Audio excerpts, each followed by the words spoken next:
My name is Isabella Martinez. I just turned 18 2 months ago, and after 7 years of being called a liar, a drama queen, and an attention seeker, I finally got my uncle to confess to everything he did to me. He thought he was safe, thought I was broken enough to stay quiet forever. He did not know I had been planning this moment for 3 years, waiting until I was old enough for my words to carry weight, old enough to fight back without being dismissed as a troubled child. The abuse started when I was 11. Uncle Roberto was my mother's younger brother, the golden child of the family who could do no wrong. He was 32 then, unmarried, successful in real estate, always bringing expensive gifts when he visited. Everyone loved Roberto. He was charming, funny, generous with his money and time. He volunteered at church, coached Little League, was the uncle every kid wished they had. Except me. I wished he was dead. The first time it happened was during Thanksgiving. The house was full of family, aunts, uncles, cousins, grandparents. Mom had asked Roberto to check on me because I was not feeling well, hiding in my room with cramps that were actually the beginning of my first period, though I did not know it then. "Isabella, mi amor," he said, sitting on my bed. "Your mom says you are not feeling good." I remember thinking it was nice that someone cared. Dad had left us 2 years earlier, and male attention of any kind felt special. Roberto had always been the fun uncle who snuck me extra dessert and let me stay up late when he babysat. "My stomach hurts," I told him. "Let me see," he said, and before I could protest, his hand was under my shirt, pressing on my stomach. "Does it hurt here?" I nodded, uncomfortable but not yet afraid. His hand moved lower. "What about here?" That was the beginning. That first time, he did not go further than touching over my underwear, but he planted the seeds of shame that would grow into a forest I could not escape. "This is our secret," he whispered, his breath hot on my face. "You are becoming a woman, Isabella. Sometimes women's bodies need special care. But your mom would not understand. She would be jealous that you are growing up, becoming beautiful. She might get angry at you." I did not tell anyone that night, or the next morning, or for the next 7 years. The abuse escalated slowly, carefully, with the precision of someone who had done this before. Roberto was smart about it. He never left marks, never did anything when others might walk in, never pushed so far that I would break completely. He kept me functional, just traumatized enough to stay quiet but not so destroyed that others would notice.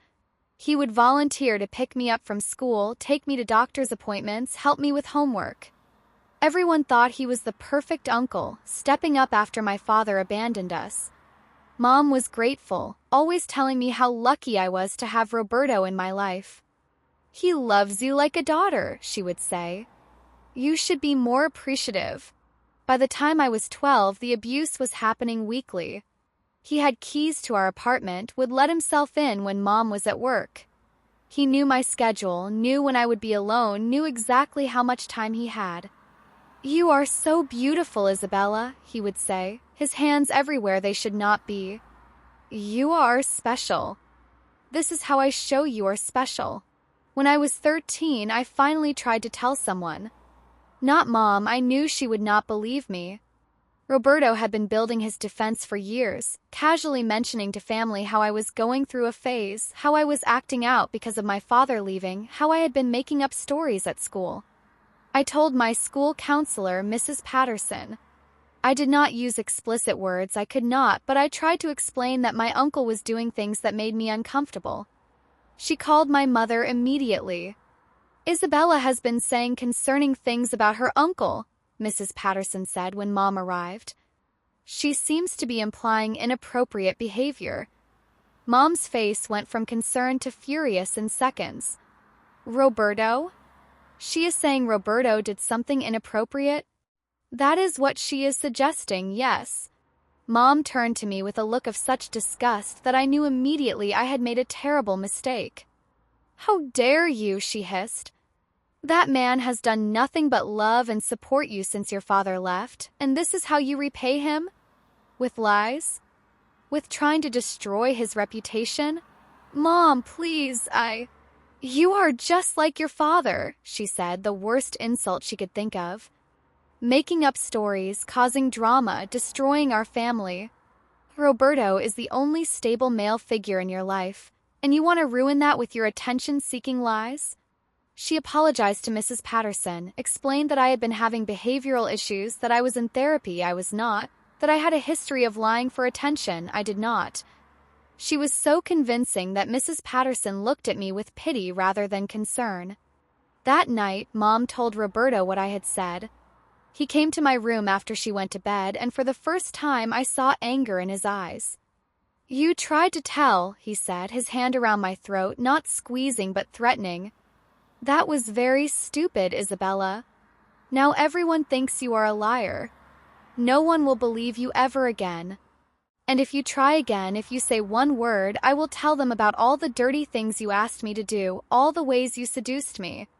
Who do you think they will believe? The troubled teenage girl or the respectable uncle who pays half your rent? He was right about the rent. After Dad left, Mom struggled financially. Roberto helped with bills, groceries, my school supplies. We literally could not afford to lose him, and he knew it. From then on, the abuse came with an extra layer of psychological torture. He would make me say I wanted it, make me initiate contact, make me thank him afterward. He was building a case that if I ever told again, I would look like the predator. You came to my room, he would say loudly enough for Mom to potentially hear from the kitchen.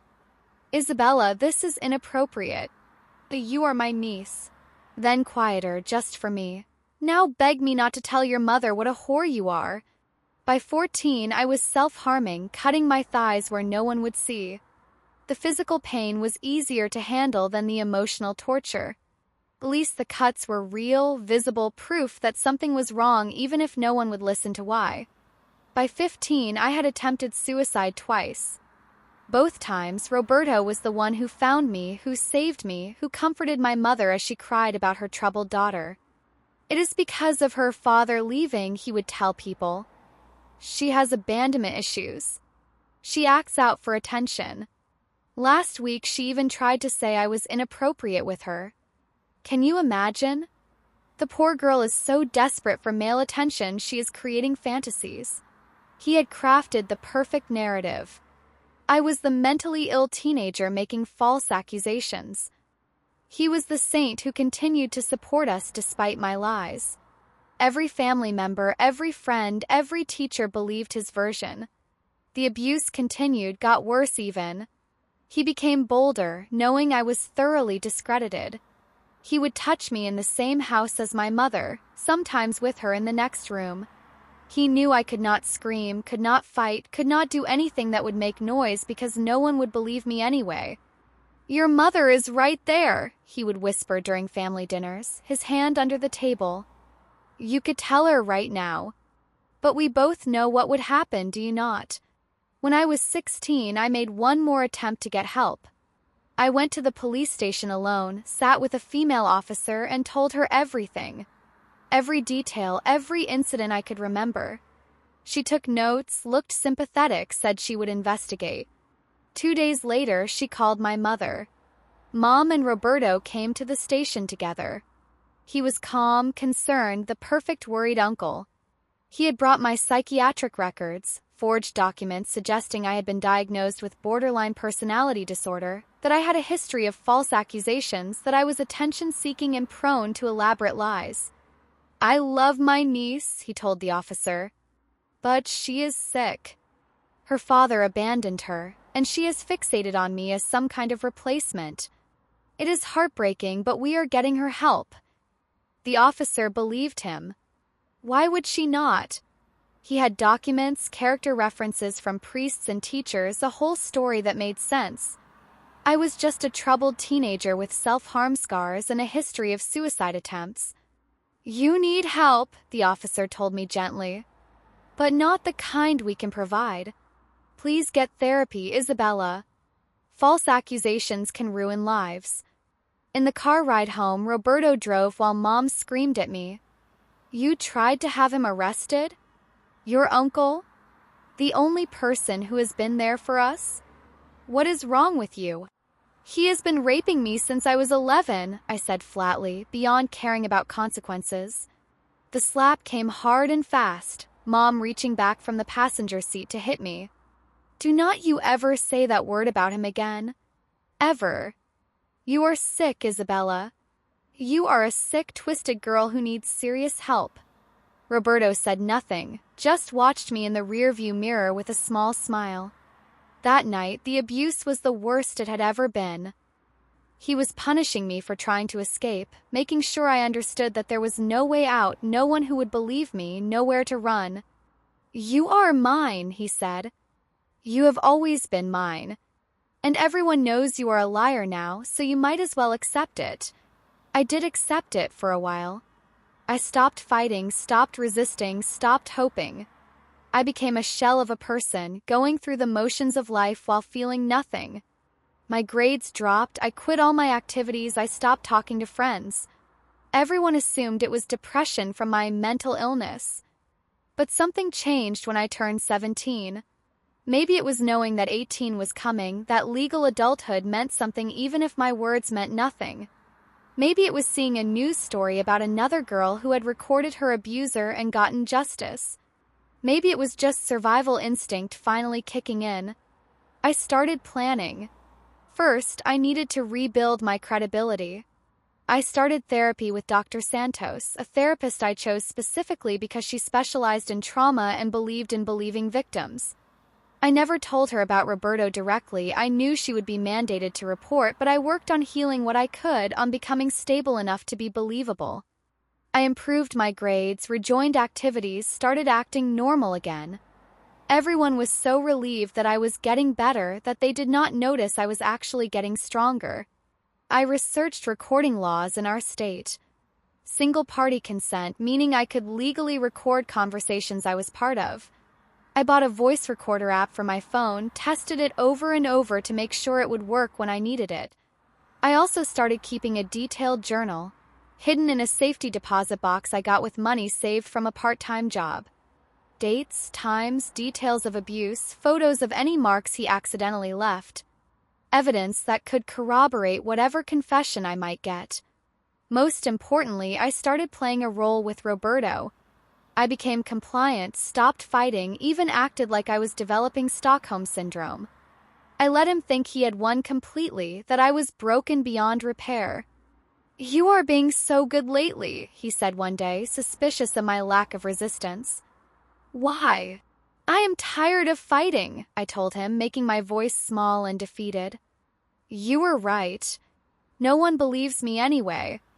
At least if I do not fight, it hurts less. He believed it because he wanted to believe it. Predators always want to believe their victims have given up. As my 18th birthday approached, I started planting seeds. I have been thinking, I told him one day. Maybe I was wrong. Maybe I misunderstood what was happening between us. His eyes lit up with interest. Oh, Dr. Santos says I have trouble distinguishing reality from fantasy sometimes. Maybe I made it all seem worse in my head than it really was. He actually smiled, thinking his gaslighting had finally worked completely. You were always dramatic, Isabella. Making big deals out of nothing. I know, I agreed. I am sorry for all the trouble I caused. With the police and everything. That must have been embarrassing for you. It was, he said, but he was relaxing, buying into my performance. But I forgive you. You were confused. My 18th birthday came and went with a small family party. Roberto gave me an expensive necklace, making a big show of what a generous uncle he was. I wore it, smiled, played the part of the grateful niece. 2 weeks later, I made my move. Uncle Roberto, I said after Sunday dinner, can we talk? Privately? I want to apologize properly for everything. I want to clear the air so we can move forward as a family. Mom beamed with pride. That is so mature of you, Isabella. Roberto looked suspicious but interested. Of course, mi amor. We can talk in my car. Actually, I said, can we go for a drive?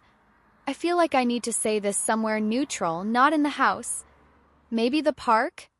Where you used to take me when I was little. It was a calculated choice. Park was public enough that he would feel safe, but private enough in the car that he might speak freely. Also, it was where some of the early abuse had happened, which might make him nostalgic, careless. He agreed. In his car, I had my phone in my jacket pocket, the recording app already running. I had practiced this conversation 100 times in my head, knowing I would only get one shot. "Uncle Roberto," I began, letting tears fill my eyes. "I need to understand something. All these years, what happened between us? I need to know why." He was quiet for a moment, probably trying to figure out if this was a trap. "What do you mean, Isabella?" "I mean, you started touching me when I was 11. I just need to understand why. Was it something I did? Did I send signals somehow?" He relaxed slightly. I was blaming myself, taking responsibility. This was what he had always wanted. "You were always special," he said carefully. "Always mature for your age." "But I was 11, I pressed gently. "When you first put your hand under my shirt at Thanksgiving, I was just 11. "You were developing early," he said, getting more comfortable with the conversation. "You looked older." "Did I?" "I look at pictures of myself at 11 and I see a child." "You were not just any child," he said. "You were beautiful. Special. You reminded me of your mother when she was young." My stomach turned, but I kept my voice steady. "So it was not my fault? I have carried so much guilt, thinking I had seduced you somehow." He actually laughed. "Seduced me? Isabella, you were 11. You could not seduce anyone. I was the adult. I chose to introduce you to womanhood." "Introduce me to womanhood," I repeated. "Is that what you call it when you raped me?" "It was not rape," he said quickly. "Rape is violent. I was never violent with you. You held me down. You covered my mouth so I could not scream. That was for your own good, so your mother would not hear and misunderstand. Misunderstand that you were having sex with her 11-year-old daughter?" He was getting agitated now, but also defensive, which meant he was about to say more. "You make it sound so ugly," he said. "It was not like that. I loved you. I took care of you. Your father left, and I stepped in. I gave you attention, affection. You gave me trauma. You gave me nightmares. You made me want to die. That is dramatic, as always. You enjoyed it sometimes. Do not pretend you did not. I was a child. My body responding to stimulation does not mean I enjoyed being molested. Molested is such an ugly word. What word would you prefer for an adult man having sex with a child? You were not always a child. It continued until this week," I finished. "It continued until this week when I turned 18 and started saying no." "You never really said no," he argued. "Not in a way that meant it. I told Mom. I told the school counselor. I told the police. You told lies. You made it sound like something it was not. What was it then? Explain it to me. Make me understand how 7 years of sexual abuse was something else." He pulled into the parking lot, turning off the engine. We were alone, no other cars around. "Perfect." "Isabella," he said, his voice taking on that tone I knew too well. "Why are you doing this? Why bring up the past?" "Because I need to heal," I said. "Dr. Santos says I need to confront the truth to heal. And the truth is, you raped me. Repeatedly. For 7 years. Stop using that word." "Which word? Rape? Would you prefer molestation? Sexual abuse? Child sexual abuse." His face was getting red. "What do you want from me?" "The truth," I said simply. "Just once, I want to hear you admit what you did. No euphemisms, no justifications. Just the truth." "Fine," he snapped. You want the truth? Yes, I had sex with you when you were a child. Yes, I knew it was wrong. Yes, I did it anyway because I wanted to and because I could. Your mother trusted me, you were available, and I took advantage. Is that what you want to hear? Did you do it to other girls? He was quiet for a long moment. Why does that matter? Because I need to know if I was special or just convenient. There were others, he admitted. Before you. But you were the longest. The others told too quickly or their families moved away. But your mother's blind loyalty made you perfect. 7 years, Isabella. That is a record for me. My hands were shaking, but I kept my voice steady. How many others? 4. Maybe 5. I do not remember exactly. Children. Yes, children. Girls between 10 and 14 usually. That is my preference, if you must know. Old enough to understand, but young enough to control. And you never felt guilty? Why should I? You all grew up fine. You are in therapy, sure, but you are alive, functioning. It is not like I killed anyone. You killed parts of us. Dramatic as always, he sighed. Look, Isabella, what is this really about? Do you want money? Is that it? I want justice. He laughed. Justice? We have been over this.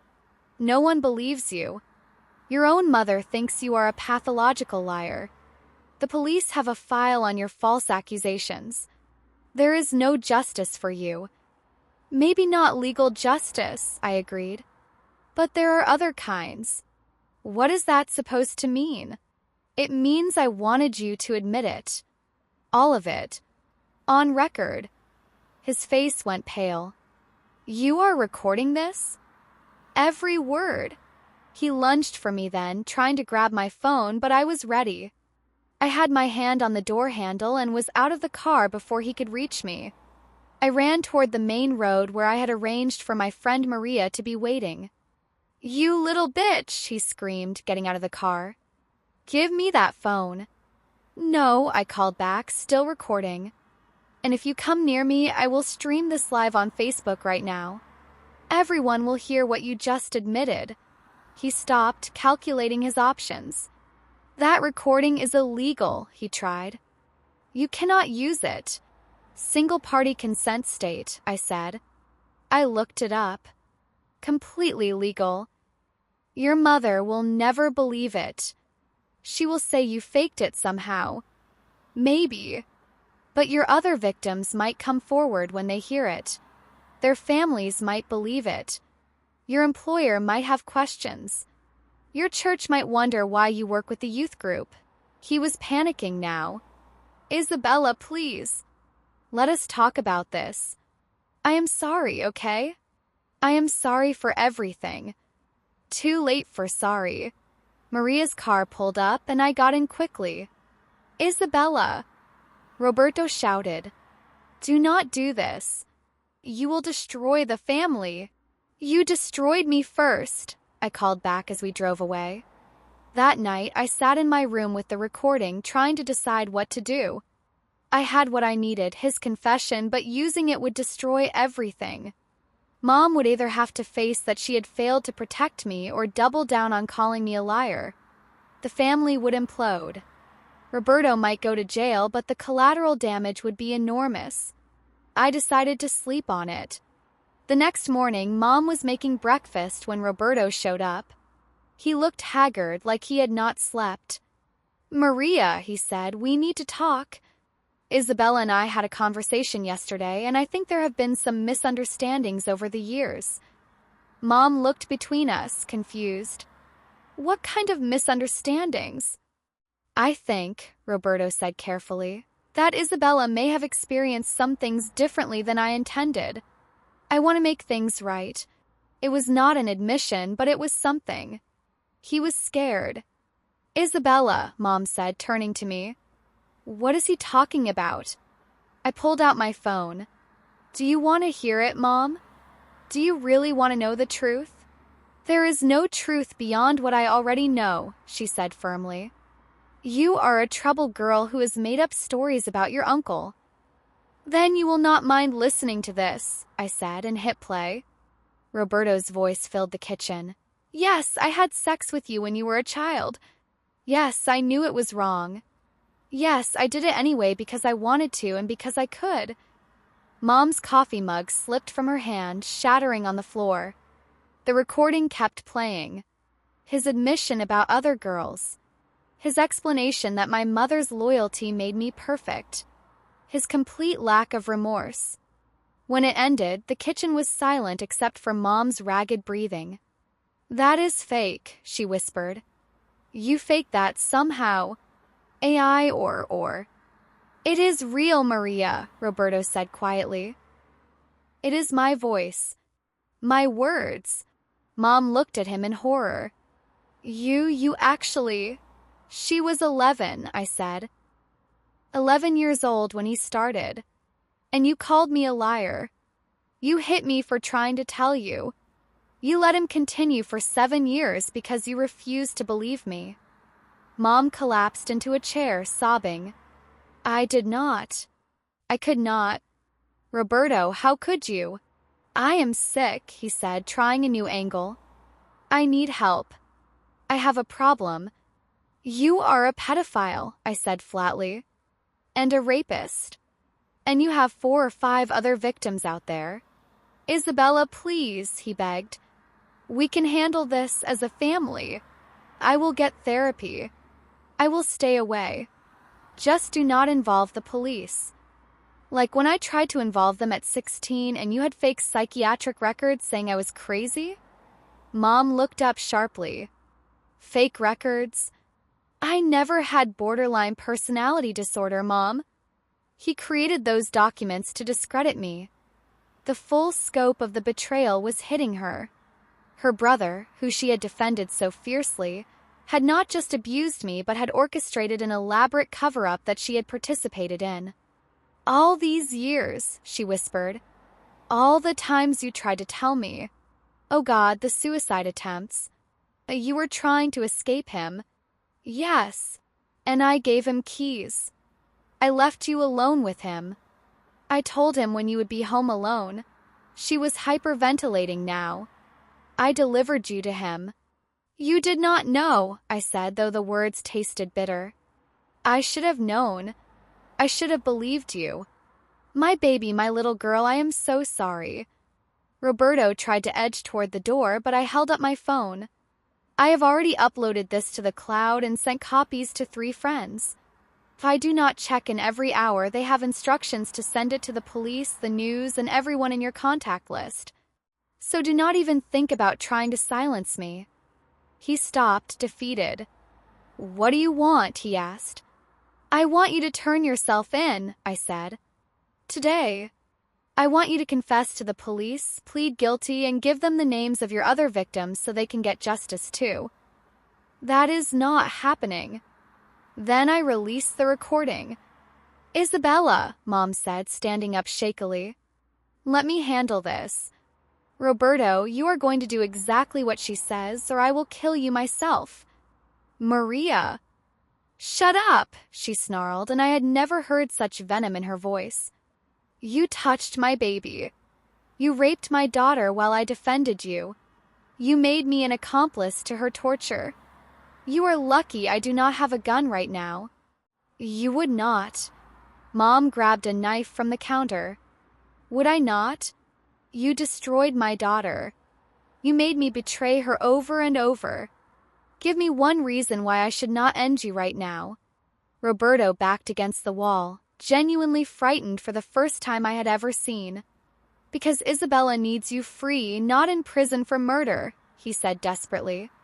He is right, I said, gently taking the knife from Mom's shaking hand. I need you here. I need my mother. Finally, I need my mother. She collapsed against me, sobbing. I failed you. I failed you so completely. You were manipulated too, I said, though forgiveness would take time. He's very good at what he does. We called the police together, Mom and I, sitting side by side as I played the recording for them. This time, with evidence and my mother's support, they listened. They sent detectives immediately. Roberto tried to run but was caught at the airport trying to flee to Mexico. The recording, combined with the journal I had kept in his attempt to flee, was enough for an arrest.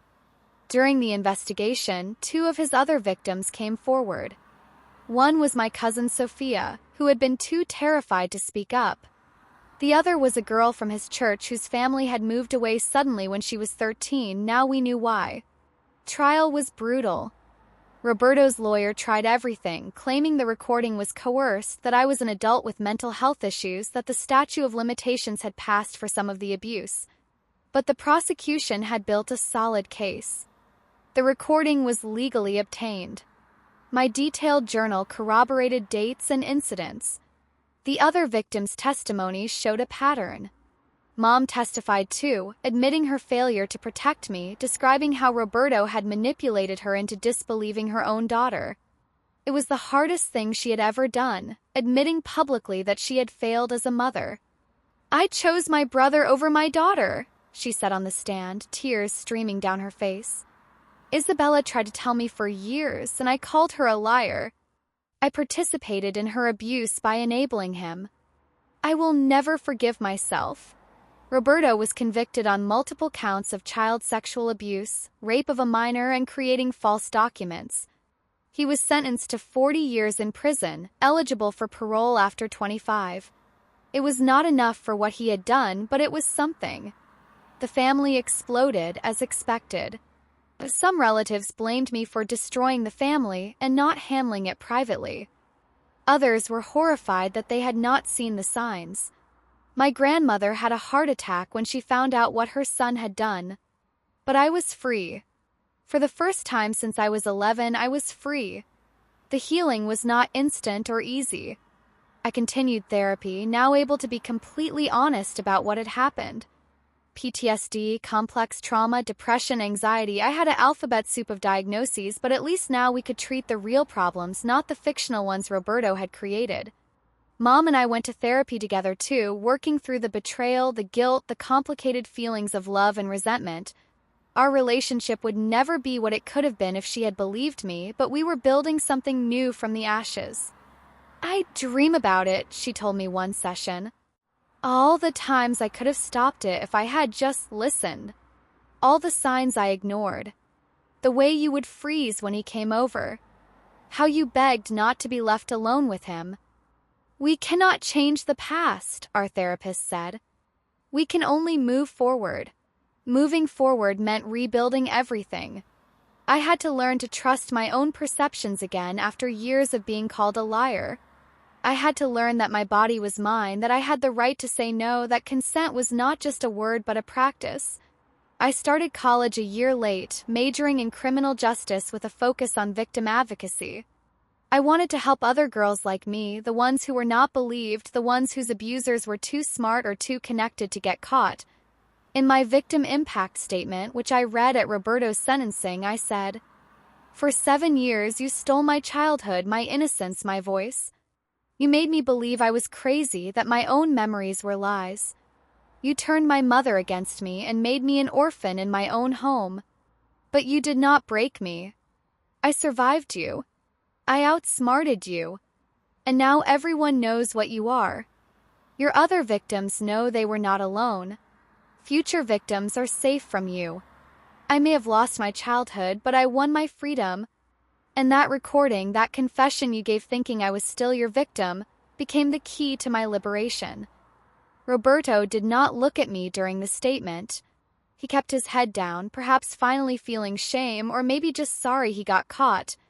I did not care which. After the sentencing, one of his other victims, Sophia, approached me. "Thank you," she said simply. "I never would have had the courage without you going first." "We should not have needed courage," I replied. "We should have been believed." The recording became evidence in a civil suit too.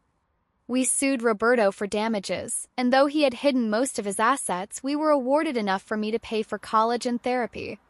Mom refused to take any of the money, saying it was blood money, but I convinced her that it was justice money, a small compensation for what we had endured. I published the recording online with the names bleeped out as part of a campaign about believing survivors.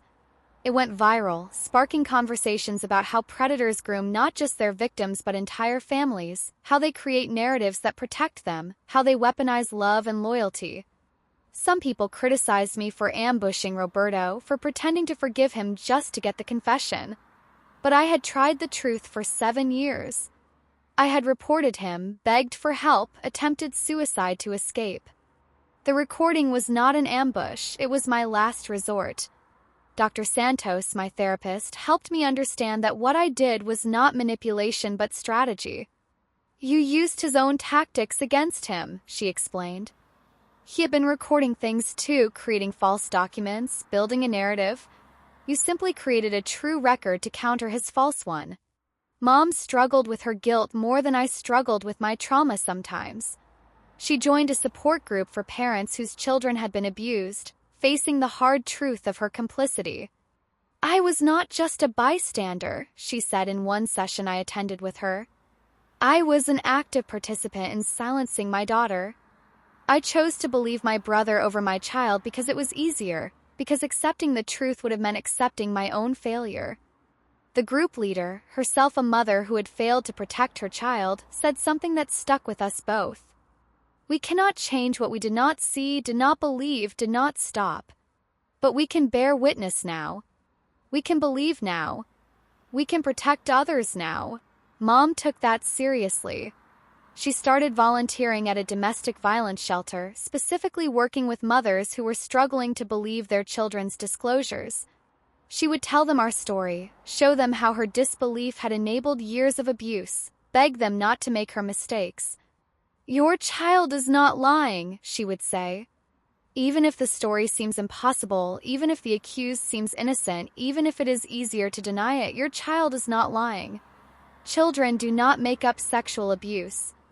They do not have the vocabulary for things they have not experienced. Some mothers listened. Others did not. But Mom kept trying, seeing it as a form of penance. I faced backlash from extended family. Roberto's siblings accused me of destroying him for money. His mother, my grandmother, died believing I was a liar despite the confession. Cousins chose sides. Holiday gatherings became impossible. You could have handled it privately, my Aunt Teresa said. Did you have to involve the police? Did you have to ruin his life? He ruined mine first, I replied. And privately protecting abusers is how they create more victims. Your daughter could have been next. That shut her up, but the damage to the family was irreversible. We were split between those who believed and supported me and those who thought family loyalty should have trumped justice.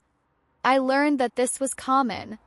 Families often implode when abuse is revealed, not because of the revelation, but because the abuse had been the dysfunctional foundation holding everything together. Remove the secret and the whole structure collapses. But from the rubble, something new could be built. Mom and I became closer than we had ever been, bonded by the hard work of healing. We learned to be honest with each other in ways that had been impossible when we were trapped in Roberto's web of lies. I love you, she would say every night. And I believe you. I will always believe you now. Took time for those words to feel real, but eventually they did. College was a challenge. I had panic attacks in crowded spaces, could not handle being touched unexpectedly, struggled with intimacy in any form. My roommate thought I was weird until I finally told her a simplified version of my story. My uncle abused me as a child, I said. I have PTSD. Sometimes I have bad days. She was understanding, gave me space when I needed it, learned not to take my distant behavior personally. Not everyone was so kind. Some people treated me like I was broken, damaged goods. Others fetishized my trauma, wanting to hear details like it was entertainment. But I also found my people, other survivors, advocates, fighters. We formed a support group on campus, a safe space to process our experiences without judgment. We called ourselves the Phoenix Club because we were all rising from ashes. One member, James, had been abused by his coach. Another, Sarah, by her stepfather. Alex had been trafficked by their parents. We all had different stories, but the same struggle to reclaim ourselves from what had been done to us. The recording saved my life, I told them one meeting. Having proof that I was not crazy, that it really happened the way I remembered, that recording gave me back my sanity. I wish I had recorded mine, Sarah said. He still denies it, and half my family believes him. The recording is not what saved you, James pointed out. You saved yourself by having the courage to make it, to plan it, to use it. He was right. The recording was just a tool.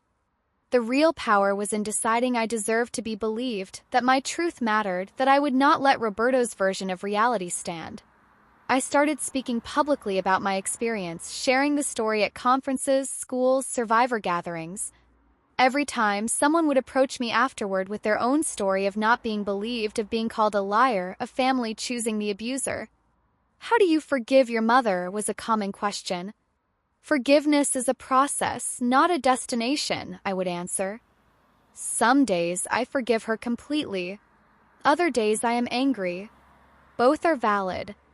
Both are part of healing. Mom would sometimes come to these talks, sitting in the back, bearing witness to the impact of both the abuse and her disbelief. It was painful for her, but necessary. She needed to hear how her failure had affected me, and she needed to hear that recovery was possible. One talk at a high school particularly stood out. A girl, maybe 15, raised her hand during the Q&A. "What if you have tried to tell but no one believes you?" she asked, and I could hear the desperation in her voice. "Keep telling," I said firmly. Tell different people.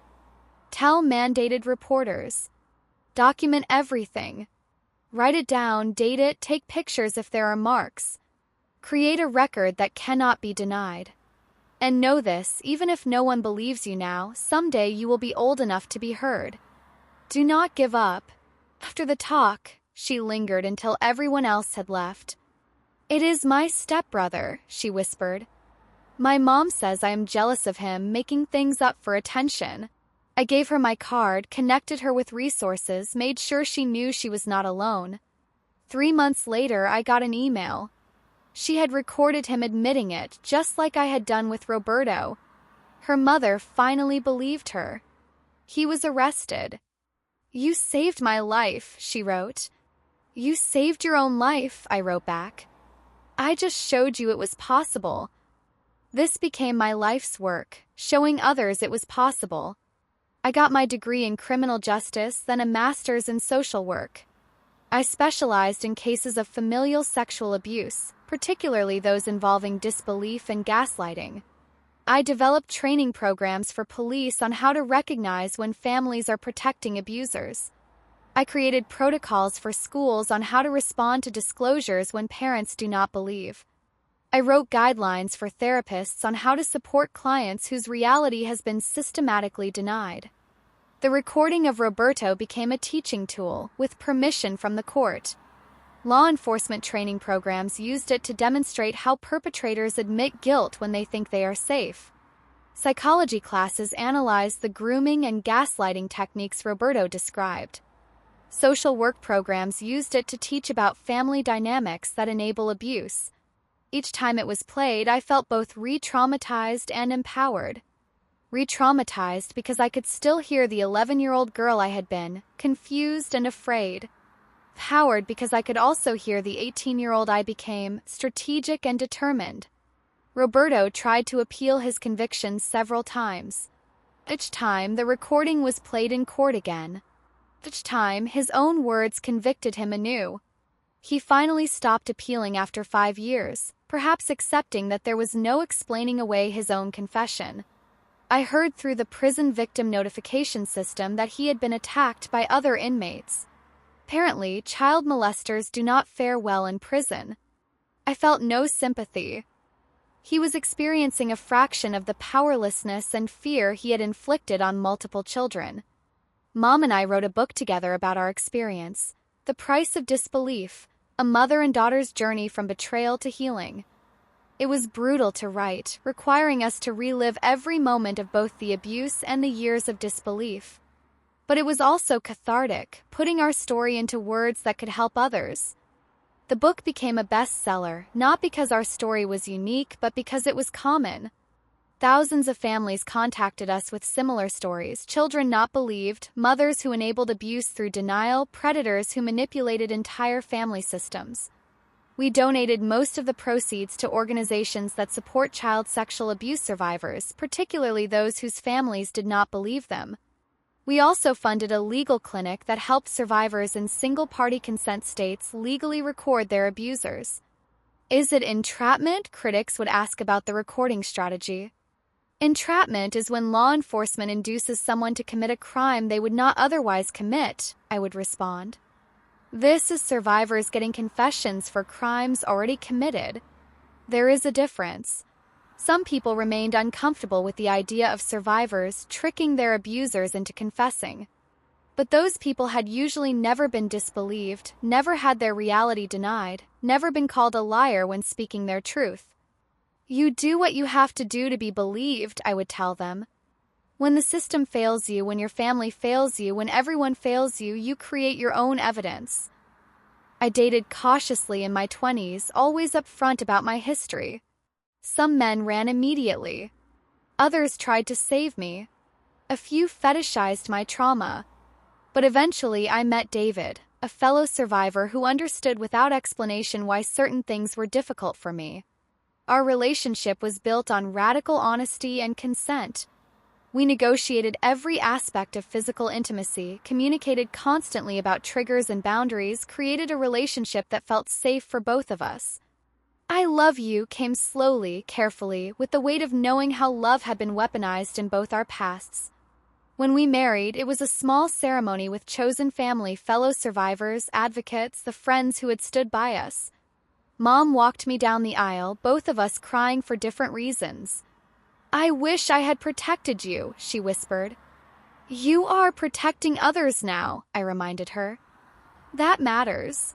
Roberto was not mentioned at the wedding, but his absence was a presence. Every happy moment was tinged with the knowledge of what had been stolen, what could never be recovered. But there was also triumph in building joy from ruins. David and I had a daughter, Sophia, named after my cousin who had also survived Roberto. When she was born, I felt a fierce protectiveness I had never experienced before. This tiny person would never know the fear I had known, would never be disbelieved, would never have to record someone to prove her truth. She is perfect, Mom said, holding her granddaughter. We will keep her safe. She will keep herself safe, I corrected. Because we will teach her that her voice matters, her boundaries matter, her truth matters. We raised Sophia with age-appropriate honesty about bodies, consent, and safety. By 3, she knew the proper names for body parts.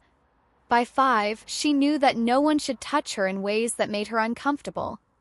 By 7, she knew that some adults hurt children and that it was never the child's fault. Why would adults hurt children? She asked one day.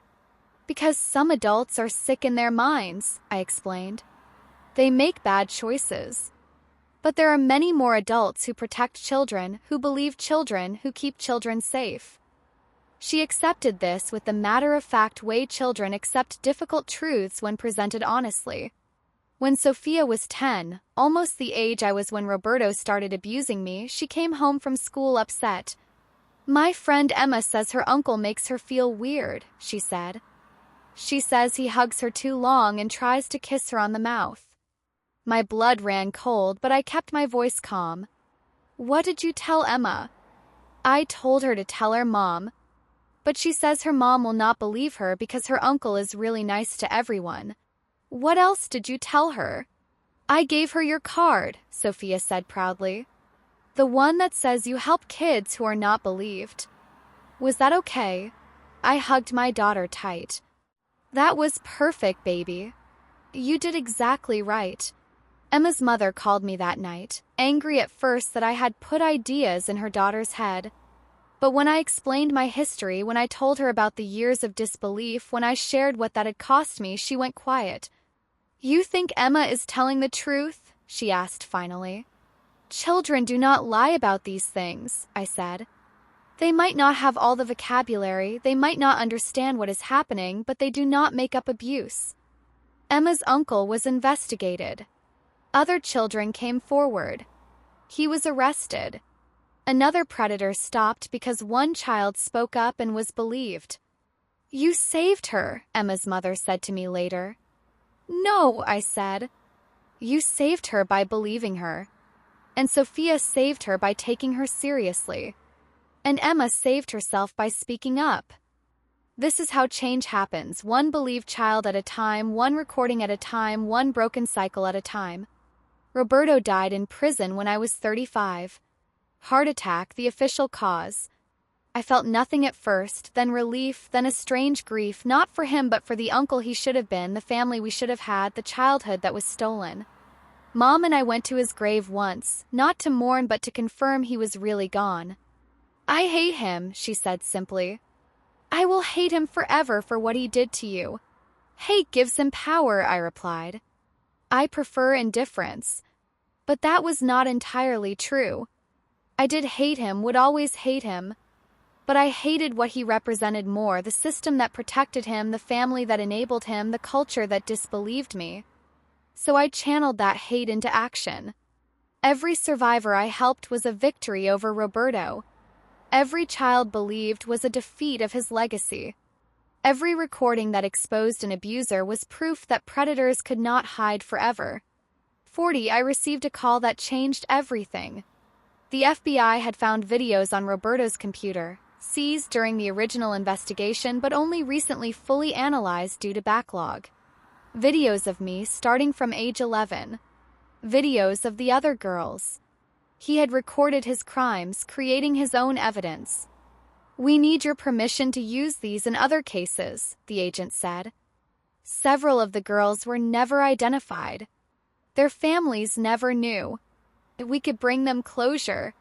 I agreed, though watching my 11-year-old self on those videos nearly broke me. But those recordings, like my audio recording of his confession, became evidence that could not be denied. 3 more families learned what had happened to their daughters. 3 more got the therapy they needed. "He recorded it?" Mom asked, horrified anew. "He kept videos?" "Predators often do," I explained. They want to relive their crimes. They think they will never get caught. The videos also revealed that Roberto had been part of a larger network, trading images and videos with other predators. The FBI used the evidence to arrest 12 other men across 3 states. My recording of Roberto's confession had started a chain reaction that saved dozens of children. "You are a hero," the FBI agent said.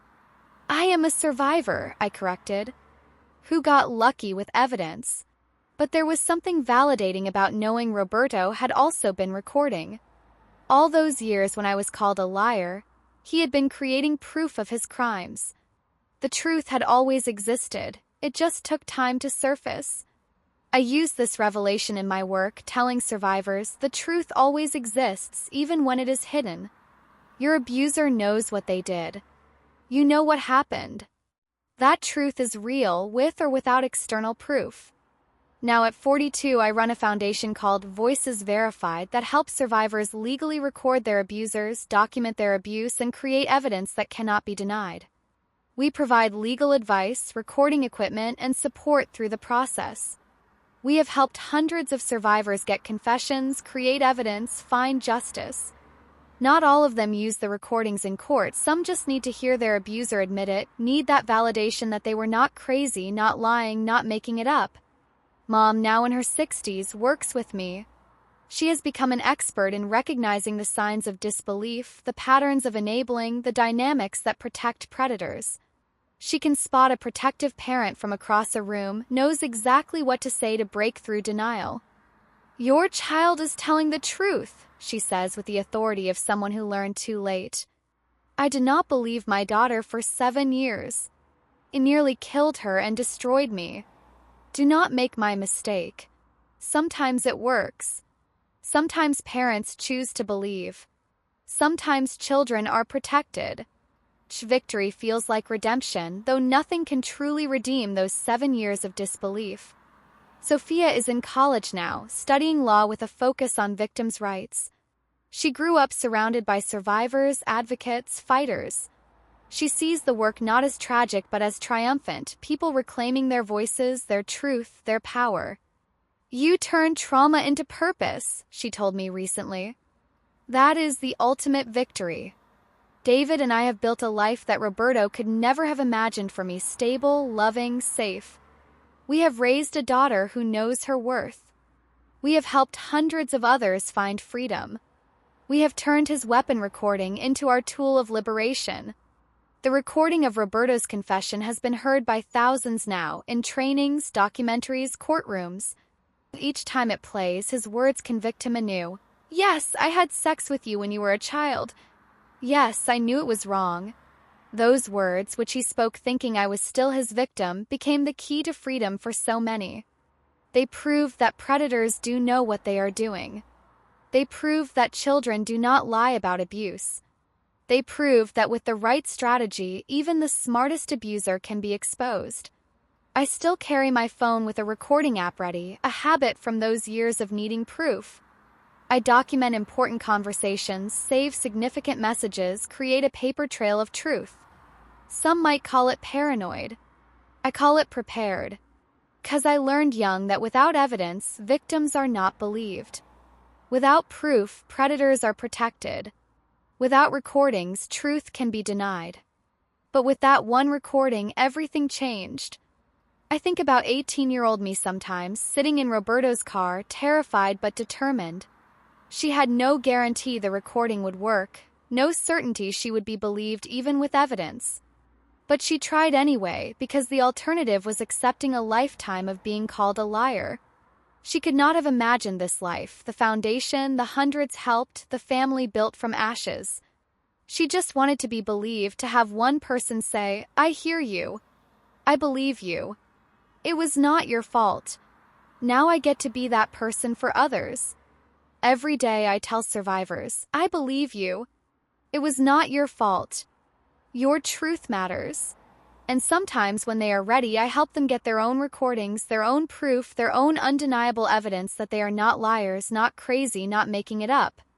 Technology has evolved since my hidden phone recording. We now have apps specifically designed for survivors with panic buttons and automatic cloud uploads. We have legal protocols to ensure admissibility. We have networks of support for those brave enough to record their truth. But the courage required remains the same. Takes incredible bravery to sit across from your abuser and pretend to forgive them while recording their confession. Takes strength to maintain the facade long enough to get evidence. Takes determination to use that evidence despite the family explosion it will cause. Was it worth it? People ask. Was destroying your family worth it? I did not destroy my family, I always answer. Roberto destroyed it the first time he touched me. I just exposed the destruction that was already there. And yes, it was worth it. Every moment of pain was worth the freedom that followed. Every lost relationship was worth the lives saved. Every tear shed was worth the truth finally being believed. The recording was my rebellion, my refusal to accept the narrative that I was a liar. It was proof that even at 18, traumatized and disbelieved, I knew my truth mattered. I knew I deserved justice. I knew that someday, somehow, I would make them believe me. And I did. With one conversation, one recording, one undeniable confession, I changed everything. Not just for me, but for Mom, who finally had to face what she had enabled. For Sophia and the other victims who learned they were not alone. For the future victims saved from Roberto and his network. For every survivor who heard the story and thought, maybe I can get proof too. The recording lives on, a permanent testament to the truth Roberto tried to bury. Every time it plays, his lies dissolve. Every time someone hears it, another survivor feels validated. Every time it is used in training, another professional learns to believe victims. This is my legacy. Not the abuse I survived, but the truth I exposed. Not the years of being called a liar, but the moment I proved I was not. Not the family that protected a predator, but the foundation that protects survivors.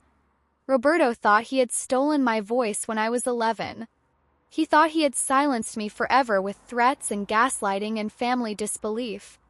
But voices have a way of finding themselves again, truth has a way of surfacing, and survivors have a way of turning their pain into power. My name is Isabella Martinez. I am 42 years old now. At 11, I was silenced. 18, I found my voice. And with one recording, I made sure it would never be silenced again.